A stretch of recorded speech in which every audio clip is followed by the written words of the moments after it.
Thirster Reactions. I'm Zack. I'm Shane. We are back with Samurai Jack, Season 3, Episode 12. Now, I wasn't here for the last episode, so to speak, because my daughter had a game. It was her first game of the season, and I wasn't going to miss it. But I remember, because I really wanted to see this arc with Shane. Yeah. And it was the first fucking episode I missed. But, We got two more, though. what do you remember about it? Well, dude, it showed us the Aku origin story, so to speak.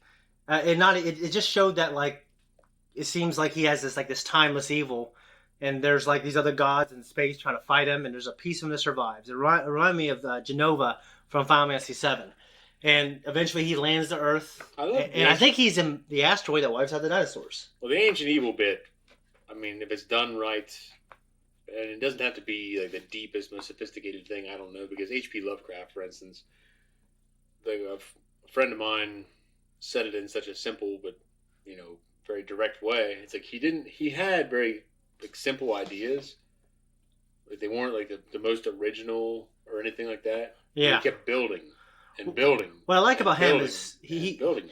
Yeah, and he also he wants you to use your imagination to imagine something so evil it drives you insane. Like, you don't have to describe it. He imagined that as like a base concept. Yeah, that was like that up until like Hitchcock. Yeah. Where there was an element of mystery there. Yeah. That played upon the audience and your imagination. Tolkien wrote about that. Mm-hmm. When he talked about his adventures with the hobbits and things like that throughout Lord of the Rings and what have you. Yeah. The woods that the hobbits were going through, those are your woods. Yeah. Because you're going to imagine them being what you had. Yeah. And so, but with Cthulhu, things like that, mm-hmm. That he wrote about, and it's such a great fucking idea. No, this ancient evil. I completely agree. I do love. And so it was like that, or Melkor and Sauron. I mean, Aku. Yeah, Genova to a degree. Genova, yeah. But no, it was great, and there were just. What's the thing in Mass Effect? The Reapers. The Reapers, yeah. One of my favorite. I think Mass Effect, the trilogy. We were talking about Final Fantasy VII earlier. I think, like in terms of storytelling, like Mass Effect is right up there. But it basically, he is the meteor that wipes out the dinosaurs, and he's there growing alongside humanity evolving. Mm-hmm. And he kind of wipes out earlier settlements and civilizations, and then he is mistakenly kind of given like a more corporeal form by accident by this, I think, a samurai guy, or I'm pretty sure it was a Japanese samurai, shoots an arrow. And it was just this beautiful thing. He shoots it up in the air, and it catches fire in the sun. Like it touched the sun. Comes back down, and then it gives him shape. Yeah. And, yeah. Or it awakens him at any rate. It awakens him, and it's just... That's how I always took it, it awoke him. Yeah. So it was just... I loved it. I kept thinking about you when I was watching it. Like, oh, man, I wish, Zack, you were here for this. Yeah. But fortunately, you've seen it, and we got 2 more episodes left. It was... I know I always say this. I think it was one of the best episodes I watched. Okay. And that's a testament to the greatness of the show. He's like a guy on one of those cooking contest shows. I always say this, but it's the best dish I've ever had. Well, it's on the show. Either I have a short memory, or it's a testament to the show, or it's a little bit of both. You know? Get that memory disease. I do, and I take ginkgo biloba. Let's start. Jamie was watching this for the first time as he's editing. He's like, "This show's fucking awesome." Yes, it is. Yeah. Glad you're giving a chance. Like, unlike Dragon Ball Z when you fucking made fun of me back in the day, motherfucker.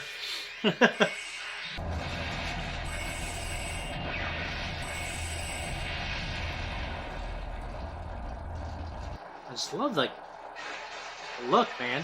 It's also great that he's been wrestling with humanity for so long.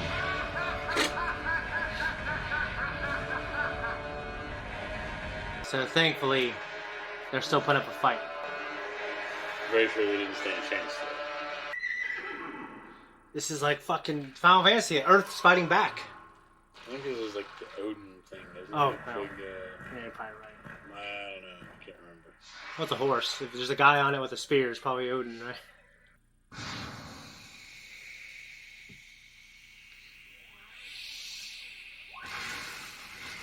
So is this flashback literal, or is it like metaphoric in some ways? It's literal. You'll find out why. Okay. How many legs does he have? 8.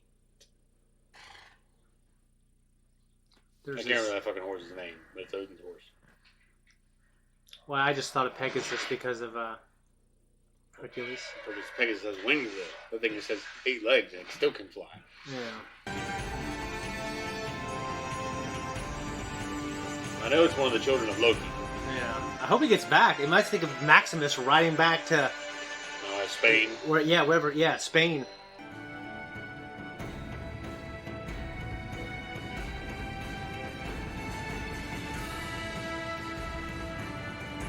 That is so cool.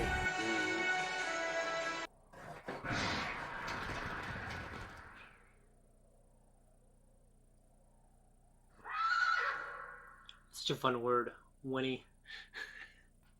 Who came up with these words for these horse noises? I don't know. The subtitle people. What's it saying? I don't know. He's snickering. It's like Horus, Odin, and I don't know the. I was thinking of Indian like Revan, god. Bane, and on Exegol in Star Wars. It's one of the movies later on.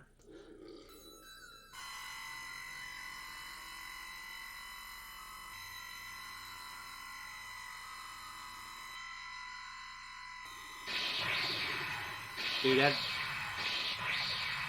You look at fucking... No, that's a lot better. You have been chosen. A fool.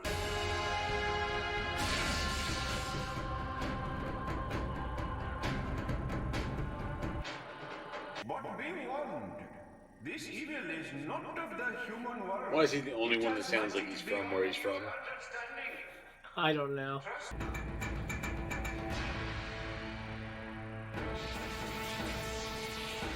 And it's Shredder in the toy line where they're all like cybernetic. Remember they had the shields and shit? You can take out the front of the turtles' faces? Yeah. Dragon Nimbus! Ball. Nimbus!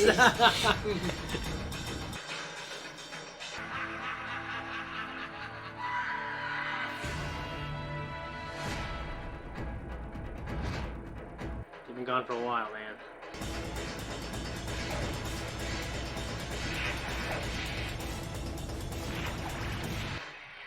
Your evil cannot abolish the power of righteousness.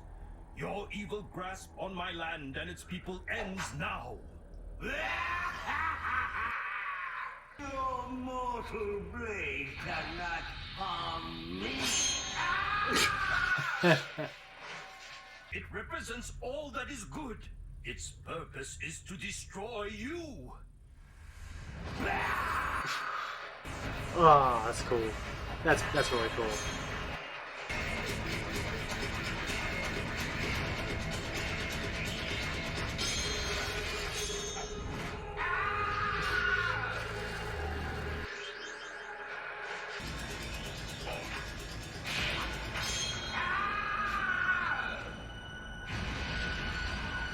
That's so cool. It's a whole fucking city on fire, though, isn't it?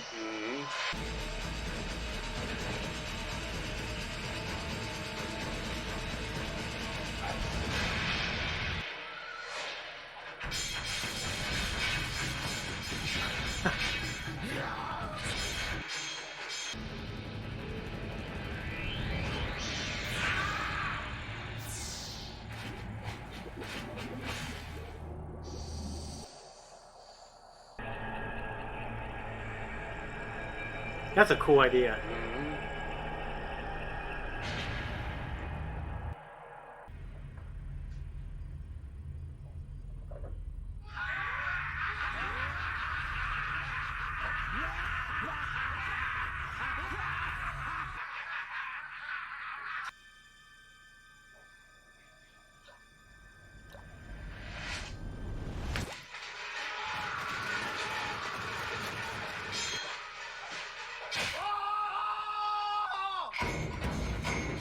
That's fucking cool.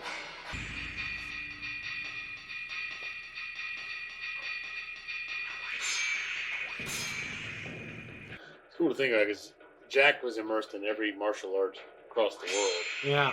And this guy probably only knows like the exquisite art of the samurai sword.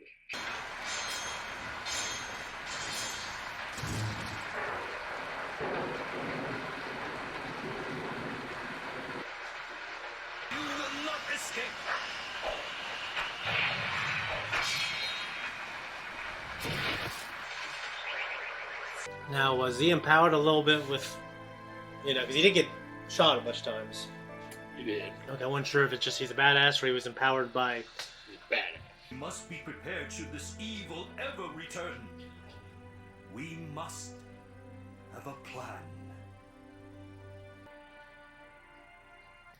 Well, what'd you think? Part 2 it was great. Pretty intense. It was really cool. It's cool to see Jack's dad Yeah. being a total badass. See, I wasn't sure if that was Jack's dad or another ancestor. But at the end, to me, okay, it's definitely his dad because we must have a plan. That's why he probably trains his son. You remember in the first episodes of the series in general, Yeah. when he's talking about the time has come. Yeah. And they got Jack out of there and everything. Yeah. It looks like him.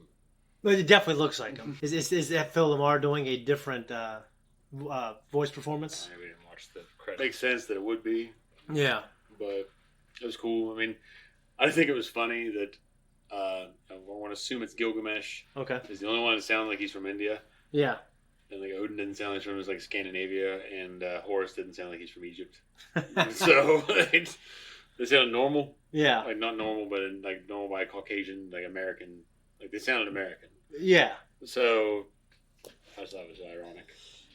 Yeah. Maybe they just figured like the imagery looks so different. They had to do a different voice. Yeah. To me, the fighting was great. Like I've seen obviously Jack become like overwhelmed and be a badass, but there's just something even more elevated about this, maybe because the stakes were elevated. And well, like he comes from good lineage, like his dad. Yeah. Like they forged the sword from his spirit. Yeah.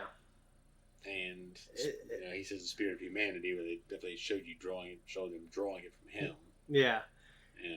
And then he wanted his son to be better. So he trained him. He had him train in multiple different fighting styles, and languages, and cultures, and I love it. And I just love how like now you kind of just see it's just everything's bigger now because Aku has been here since the beginning, and he's been the shadow caster with the entire world. So I love it. It was great, and we have one more, and it's the finale for this season. So we're definitely more than halfway through this show now, which is kind of sad. I don't think so. It ends so well. Yeah. I'm looking forward to the ending series. What do you think of it? Yeah, I'm sure I'm going to love it. I hear nothing but great things. I loved it. I don't got anything else. The art was beautiful. The fighting was great. And the emotion was awesome. And, yeah, I'm just wondering what part 3 is now. Yeah. There you go. Thanks everyone for tuning in. If you like what we do here, you can like and you can subscribe and hit the thank you button down below. It really helps us. If you don't want to, you ain't got it. Leave a comment down below. It really helps the algorithm. Yes. If you don't want to, you ain't got it. Even if you want to troll us, it still helps us. So it's kind of ironic, isn't it? It is. So we'll troll you back. We'll swing it.